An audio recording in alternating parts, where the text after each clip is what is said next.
Story के शुरुआत में गून वन जो कि हमारी फीमेल लीड है, वो अपने बॉयफ्रेंड हाउस वन को अपनी स्टेप सिस्टर के साथ रोमांस करते हुए पकड़ती है। वो अपने बॉयफ्रेंड को थप्पड़ मारने ही जा रही होती है, तभी गूलिंग उसे रोक लेती है और कहती है, नाजायज हो कि तुम हाउस वन के सपने देख रहे हो।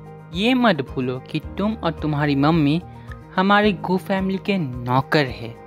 गून वन गूलिंग को थप्पड़ मारने जा रही होती है, बट गूलिंग उसे थप्पड़ मार देती है और उधर नेक्स्ट सीन कट होके हमें दिखाया जाता है कि गून वन का किसी के साथ वन नाइट स्टैंड हुआ है। फ्लैशबैक में हमें दिखाया जाता है कि गून वन नशे की हालत में है और कोई लड़का उसे छेड़ने की कोशिश करता है, बट तभी हमारा हीरो आ जाता है और उसे बचा लेता है। वो पूछता है, क्या तुम ठीक हो? बट गून वन उसे किस कर देती है। Flashback and. गून वन बिस्तर से निकलने जा ही रही होती है, तभी वो लड़का उठ जाता है और कहता है, क्या तुम यहाँ पे पैसे रख के गायब होने का प्लान कर रही हो?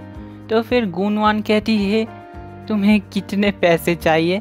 तो फिर वो लड़का कहता है, या तो तुम मेरे साथ घर चलो या फिर हम दोनों फिर से ये कर सकते हैं। तो फिर गून वन उसे घूसा मारती है। फिर नेक्स्ट सीन में हमें दिखाया जाता है कि वो लड़का कहता है, चलो मैं तुम्हें घर ले जाता हूँ, बट गून वन कहती है उसकी कोई ज़रूरत नहीं है। बट फिर भी वो लड़का उसे खींच के ले जाता है और उसे घर पहुँचा देता है और वहाँ पे वो कहता है, मेरा नाम वेन रेंसन है।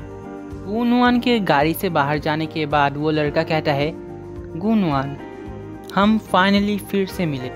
के अंदर जाते ही गून वन को अपनी मम्मी सीरियो के पास बेहोश हालत में मिलती है।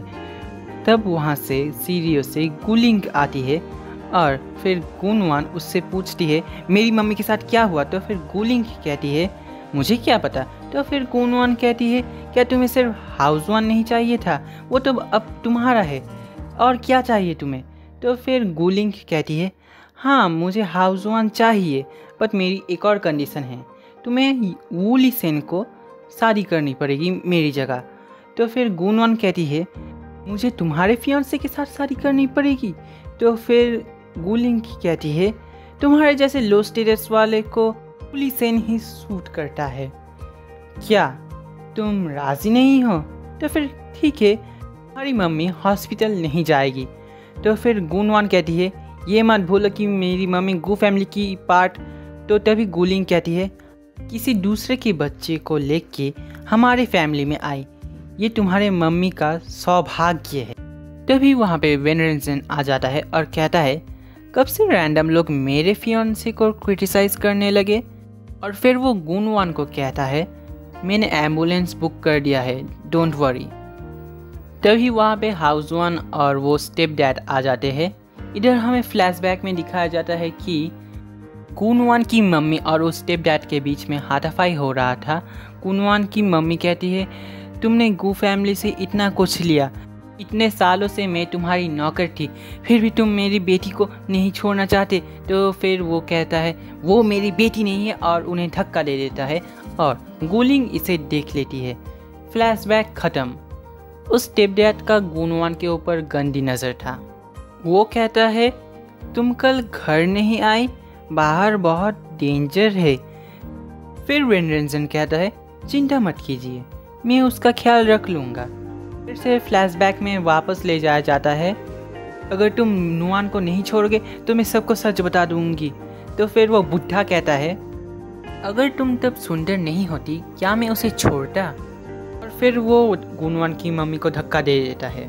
फ्लैशबैक ख़त्म। उधर गून वन उसकी मम्मी के पास बैठी हुई थी और कहती है, मुझे पता है माँ कि आपने मेरे लिए कितने सैक्रिफाइसेस किए हैं। इस बार जो मेरा है वो मैं वापस लेके रहूँगा। तभी वहाँ पे वेन रेंसन आता है एक कॉन्ट्रैक्ट के साथ और कहता है, मुझसे शादी कर लो। तो फिर गून वन पूछती है, क्यों? तो फिर वेन रेंसन कहता है, तुम्हें जानने की कोई ज़रूरत नहीं है, बस तुम इस पे साइन कर दो और तुम्हारे सारे प्रॉब्लम्स सॉल्व हो जाएंगे। गून वन पूछती है, तुम्हें मुझसे क्या चाहिए? तो फिर वेन रेंसन कहता है, वो तुम्हें एक ना एक दिन पता चल ही जाएगा। उधर वो स्टेप डैड और गूलिंग आती है हॉस्पिटल में। वहाँ पे गूलिंग कहती है, वो चुड़ैल के ऑलरेडी सब कुछ जान चुकी है। तो फिर वो स्टेप डैड कहते हैं इम्पॉसिबल, सिर्फ तुम, मैं और वो औरत जानती है। जब तक हम मेक श्योर करें कि वो कभी ना उठे, तभी वहाँ पे गुनवान आ जाती है और कहती है तुम दोनों की हिम्मत कैसे हुई कि तुम यहाँ पे आए। तो फिर गुलिंग कहती है देखा, मैंने कहा था कि ये दयालु नहीं होगी। फिर गुनवान कहती है मुझे ये जानना है कि मेरी मम्मी के साथ ऐसा कैसे हुआ। तो फिर वो स्टेप डैड कहते हैं शांत हो जाओ, हम लोग फैमिली है। तो फिर गुनवान कहती है मैं इस रिश्ते को नहीं मानती। तो फिर वेनेंजन आ जाता है और कहता है तुमने तो कहा था कि तुम पैक करने जा रहे हो, बट तुम तो यहाँ पे टाइम वेस्ट कर रहे हो। तो फिर गुनवान कहती है मुझे टोका गया था। फिर वेनेंजन गुनवान का हाथ पकड़ के वहाँ से चला जाता है। नेक्स्ट सीन में दोनों एक साथ एक रूम में होते हैं। वेनेंजन कहता है अगर तुम्हें कोई हेल्प चाहिए तो मुझे बताना। तो फिर गुनवान कहती है मैं चाहती हूँ कि तुम मुझसे दूर रहो। फिर वेनेंजन उसे मिल्क ऑफर करता है। गुनवान के मुंह पे थोड़ा सा मिल्क रह जाता है तो वो उसके क्लोज आता है और वो साफ़ कर देता है और फिर कहता है मुझे एक पर्सनल सेक्रेटरी चाहिए, कल कंपनी में आ जाना।